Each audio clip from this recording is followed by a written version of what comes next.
Members of Parliament, ladies and gentlemen, we continue with this meeting. Back with us at this time is the Prime Minister and the Minister representing the Ministry of ECYS. There were, or maybe was, one or two outstanding matters that the Minister had indicated he would come back on tonight, and thus I immediately invite the Minister, Minister Luc Mercelina, to take the floor. Minister, you have the floor.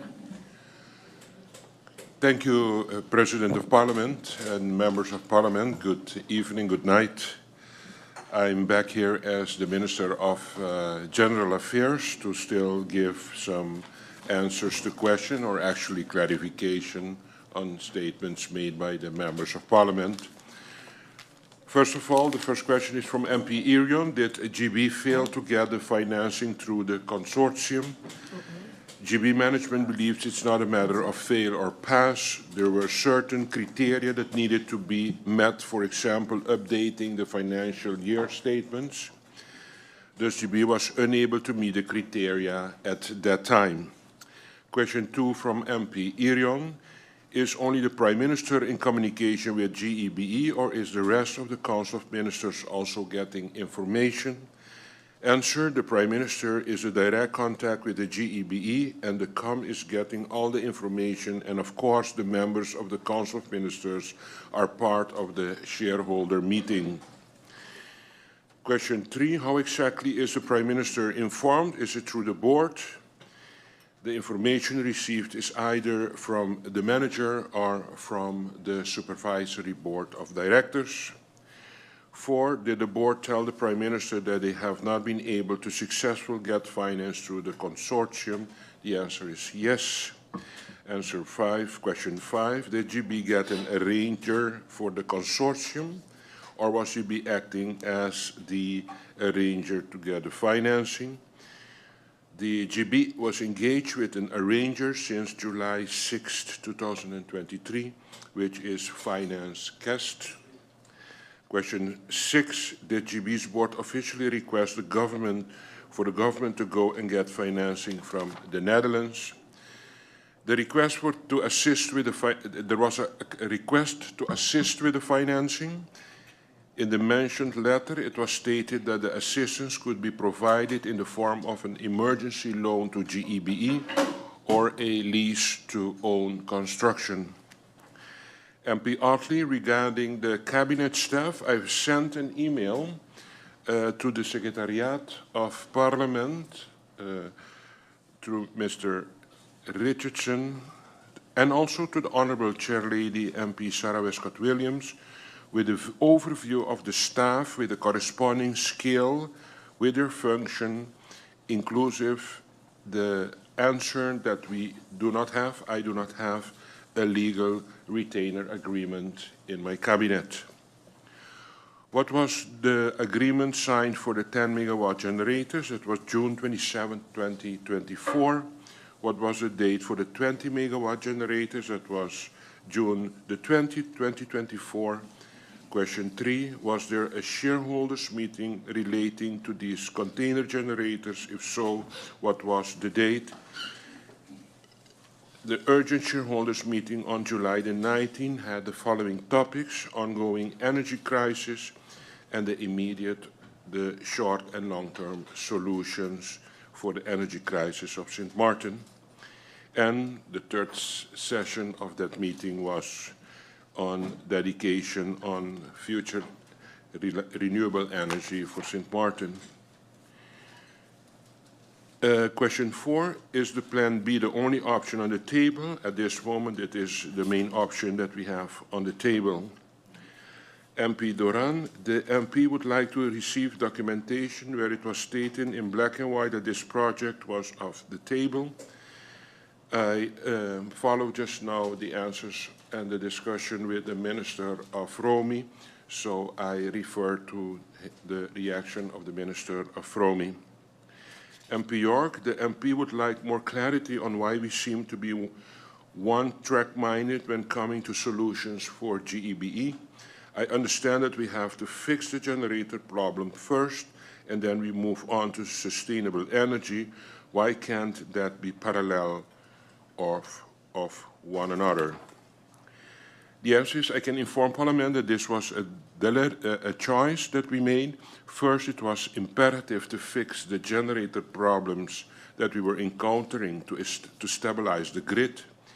It has also been mentioned, however, that the company is working on net metering gap analysis and seeking a location for its first solar project. Question 2 from MP York. With the current state, the GEB finds itself in what are the steps being taken to address where good governance is concerned? If the MP is referring to the fact that there is only one manager by GB, I can answer as follows. As I mentioned before, although some members of Parliament suggested that as shareholders' representative, we focused first on bringing the solution to have stable electricity for the community and not on management, we can consider that we have a more stable situation at this moment. Therefore, addressing the management of GB is, of course, the next step. I can inform Parliament that this week we will have a meeting with the Council of Ministers on this subject. Question 3 from MP York. When will the faction be receiving the answers to the letter that was submitted to the Minister? It's concerning the MP Jacobs. I have gone through this letter. We received indeed this letter.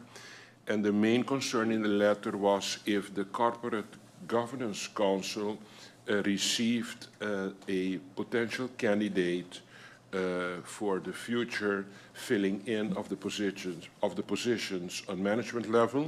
The answer is candidates has not yet been selected. But the moment they're selected, it's a procedure that the next step is to propose them to the Corporate Governance Council, and from there on, the shareholders will get feedback back on their analysis and suggestions and advice.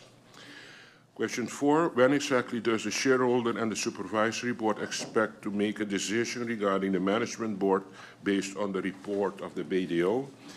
As mentioned, in the previous answer, this week this subject will be discussed in the Council of Ministers. And the question from Mr. Lacruz. Is the MP to understand that GB had no choice in purchasing these types of generators? It is not completely accurate that we had no choice. In my answer, I wanted to explain that the possibility now exists to purchase generators which are able to run on multiple types of fuel. This is a deliberate choice, so that is the form that they are made nowadays. So in the future, we can switch from heavy fuel to the more environmental friendly LNG. President of Parliament, I hope that I have given answer to the questions posed by the members of Parliament. Thank you very, very much.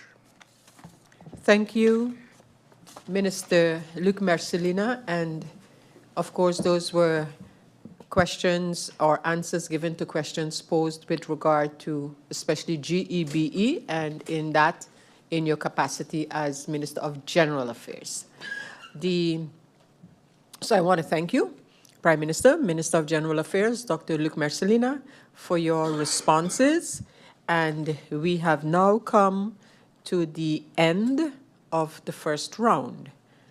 And we have had the first presentation by the Minister of Finance, questions to all ministers, responses to or by all ministers, and of course the possibility which was used for clarifications, requesting clarifications, and those have been given.